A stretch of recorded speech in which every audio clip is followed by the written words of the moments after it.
नमस्कार किसान भाइयों, स्वागत है आप सभी का आपके अपने YouTube चैनल मौर्य बीज भंडार पे। किसान भाइयों, आज की वीडियो में हम बात करेंगे सरसों की खेती के बारे में। इस वीडियो के माध्यम से सरसों की खेती की संपूर्ण जानकारियां आप सभी को बताएंगे। किसान भाइयों, सरसों की खेती में सबसे ज़्यादा जो महत्वपूर्ण होता है वो होता है खेत की तैयारी। खेत की तैयारी हम किस प्रकार से कर सकते हैं और अच्छे से अच्छा उत्पादन प्राप्त कर सकते हैं। तो किसान भाइयों, सबसे पहले हम बात करेंगे खेत की तैयारी के बारे में। दूसरा जो हमारा टॉपिक है बुआई का समय, किस महीने में हम इसकी बुआई कर सकते हैं और अच्छा सा अच्छा उत्पादन प्राप्त कर सकते हैं। तीसरा जो टॉपिक है वो है खरपतवार नियंत्रण। सरसों की खेती में खरपतवार नियंत्रण करना काफ़ी ज़्यादा कठिन होता है, लेकिन इस वीडियो के माध्यम से हम इसको किस प्रकार से निवारण कर सकते हैं इसके बारे में आपको संपूर्ण जानकारियां बताएंगे। चौथा जो टॉपिक है वो है रोग। वैसे तो सरसों की खेती में ज़्यादा कुछ रोग नहीं लगते हैं, लेकिन एक दो रोग जो है वो लगते हैं।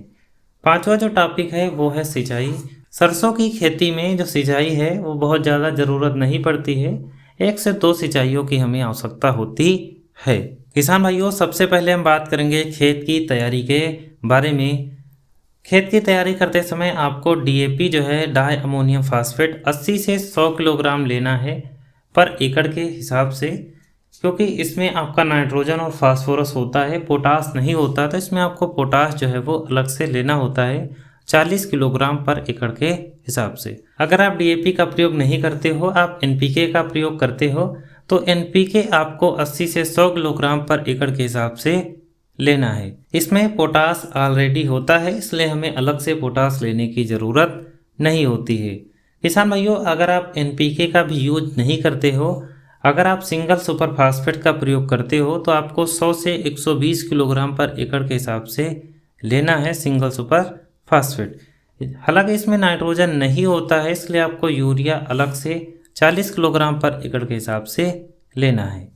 सिंगल सुपर फास्फेट में सल्फर होता है, कैल्शियम भी होता है, इसलिए आपको सल्फर अलग से लेने की आवश्यकता नहीं होती है। लेकिन अगर आप डीएपी या एनपीके का प्रयोग करते हो तो आपको सल्फर लेना है 3 से 4 किलोग्राम पर एकड़ के हिसाब से आपको लेना है WDG सल्फर। अगर आप बेंटोनाइट सल्फर का प्रयोग करते हो तो आपको 8 किलोग्राम पर एकड़ के हिसाब से लेना है। बोरान आपको 14.5% वाला लेना है 2 किलोग्राम पर एकड़ के हिसाब से। आपको माइकोराइजा लेना है 4 किलोग्राम पर एकड़ के हिसाब से। अगर आप माइकोराइजा का प्रयोग नहीं करते हो तो आपको 10 किलोग्राम पर एकड़ के हिसाब से किसी अच्छी कंपनी के जाइम की आवश्यकता होती है। किसान भाइयों, इसके बाद हम बात करेंगे बुआई के समय के बारे में।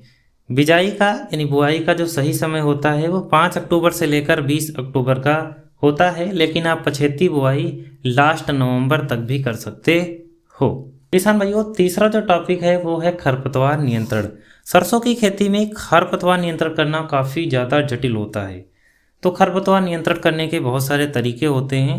बुआई से पहले आप फ्लूक्लोरालीन 45 EC 700 ग्राम पर एकड़ के हिसाब से आप इसका इस्तेमाल कर सकते हो। बुआई के बाद पेंडीमेथलिन 30 EC 500 से 600 ml पर एकड़ के हिसाब से आपको लेना है। किसान भाइयों, पेंडीमेथलिन के कुछ नुकसान भी हमें खेतों में देखने को मिलते हैं। अगर आपने पीली सरसों की बुआई की है तो ऐसी स्थिति में अगर आप पेंडीमेथलिन का उपयोग करते हो 100 से 120 ml पर एकड़ के हिसाब से, तो जब ठंड ज़्यादा होती है, कोहरा का प्रकोप ज़्यादा होता है या पाले का अटैक ज़्यादा होता है, तो जो पौधा होता है पीली सरसों का वो यहाँ पर से तने से थोड़ा सा ऊपर से गिरना प्रारंभ हो जाता है। इससे किसान भाइयों को काफ़ी ज़्यादा नुकसान होते हैं। लेकिन जो काली सरसों होती है उसमें इसका कोई भी इफेक्ट नहीं होता है, कोई भी प्रभाव नहीं होता है। बुआई से 15 से 20 दिन बाद आइसोप्रोटान 75% वाला जो है आपको 400 ग्राम पर एकड़ के हिसाब से आप इसका स्प्रे कर सकते हो। किसान भाइयों, चौथा जो विकल्प है वो काफ़ी ज़्यादा सरल है और काफ़ी ज़्यादा हमें इसके रिजल्ट देखने को मिलते हैं। ये जो राफ्ट है किसान भाइयों, ये बायर कंपनी की आती है। हालांकि इसे बंद कर दिया गया है बायर कंपनी के द्वारा, लेकिन अभी भी मार्केट में आपको आसानी से मिल सकती है। बुआई के बाद आप राफ्ट को 200 से 250 ml पर एकड़ के हिसाब से पूरे खेत में स्प्रे कर सकते हो। जैसे जो चौड़ी पत्ती के खरपतवार हैं वो नहीं उगते हैं, लेकिन अगर ये सब कुछ करने के बाद भी आपके खेतों में खरपतवार उग जाते हैं तो उसका निदान भी राफ्ट से किया जा सकता है। राफ्ट जो है वो चौड़ी पत्ती के खरपतवारों को रोकता है। आपको अगर आपकी पीली सरसों है तो 10 ml पर पंप के हिसाब से आपको स्प्रे करना होता है आपकी खड़ी फसल में। अगर आपकी काली सरसों है तो 15 ml पर पंप के हिसाब से आप इसका स्प्रे कर सकते हो। सकरी पत्ती के लिए जो है क्लोडीना प्रोपागिल जो है आप उसका इस्तेमाल भी कर सकते हो। जो आपकी 160 ग्राम का पाउच होता है वो 1 एकड़ के लिए पर्याप्त होता है। आप एक पुड़िया जो होती है उसको 15 लीटर में डालकर खड़ी फसल में इस्तेमाल कर सकते हो। तो इस प्रकार से आप अपने सरसों की फसल में खरपतवार नियंत्रण आसानी से कर सकते हो। किसान भाइयों, चौथा जो टॉपिक है वो है रोग। सरसों की खेती में जो रोग हमें देखने को मिलता है वो सॉइल बर्न होता है। इसमें क्या होता है कि जैसे आपका ये पौधा है, पौधे की जड़ें जो है वो खराब हो जाती है और पौधा धीरे धीरे मर जाता है, जिससे हमें खेतों के आसपास अगल बगल की एरिया जो होती है वो खाली होनी दिखाई देने लगती है, यानी जगह जो है वो ज़्यादा हो जाती है। इसकी रोकथाम आप किस प्रकार से कर सकते हो? तो सबसे पहला जो विकल्प है, जब आप खेतों की जुताई बुआई करते हो उस समय आपको ट्राइकोडर्मा स्यूडोमोनास का इस्तेमाल करना है। 2 किलोग्राम पर एकड़ के हिसाब से आप ट्राइकोडर्मा को 2 किलोग्राम पर एकड़ के हिसाब से ले सकते हो और स्यूडोमोनास को 2 किलोग्राम पर एकड़ के हिसाब से लेकर खेत में जुताई के समय आप इसका प्रयोग कर सकते हो। फिर भी अगर ये बीमारी नहीं रुकती है तो आप पानी लगाने के समय थियोफिनेट मिथाइल जो है वो 1 किलोग्राम पर एकड़ के हिसाब से आप इसका इस्तेमाल कर सकते हो। जो दूसरा विकल्प है किसान भाइयों वो है स्प्रिंट। इसके अंदर आपको कार्बेंडाजेम और मैंकोजेब देखने को मिलता है और ये इंडोफिल कंपनी की आती है। 1 किलोग्राम पर एकड़ के हिसाब से आप खाद में या किसी मिट्टी में मिलाकर पूरे खेत में बुआई कर सकते हो और पानी लगा सकते हो। जो भी किसान भाई अपने खेतों में पानी लगाना नहीं चाहते या नमी की मात्रा ज़्यादा होती है तो ऐसी स्थिति में आप प्रोपिकोनाजोल 250 ml पर एकड़ के हिसाब से 150 लीटर पानी में इस्तेमाल कर सकते हो।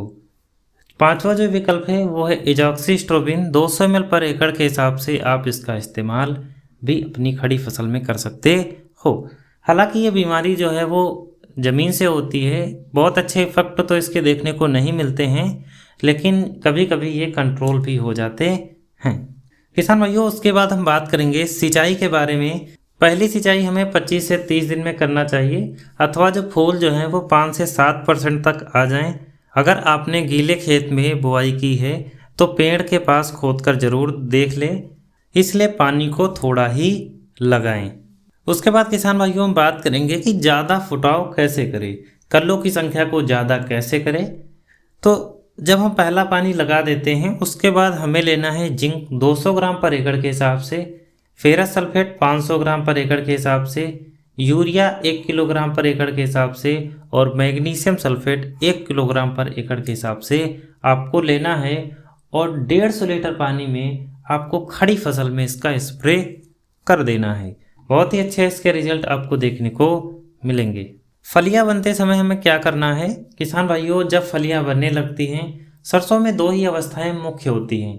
एक होती है जब शाखाओं का निर्माण होता है और दूसरा होता है जब फलियां बनती हैं। अगर आपने फलियां बनते समय अच्छे से एक स्प्रे कर दिया तो आपकी जो सरसों की पैदावार है वो काफ़ी ज़्यादा बढ़ जाती है।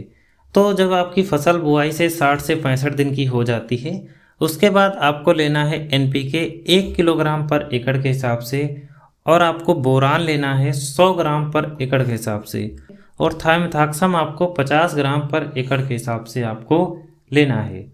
किसान भाइयों, NPK के रूप में नोवा कंपनी का एक प्रोडक्ट आता है जिसका नाम है गुगली।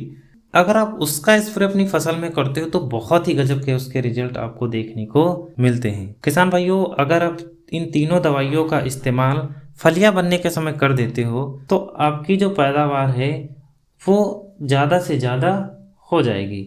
किसान भाइयों, अगर वीडियो पसंद आई हो तो लाइक, कमेंट, शेयर और सब्सक्राइब जरूर।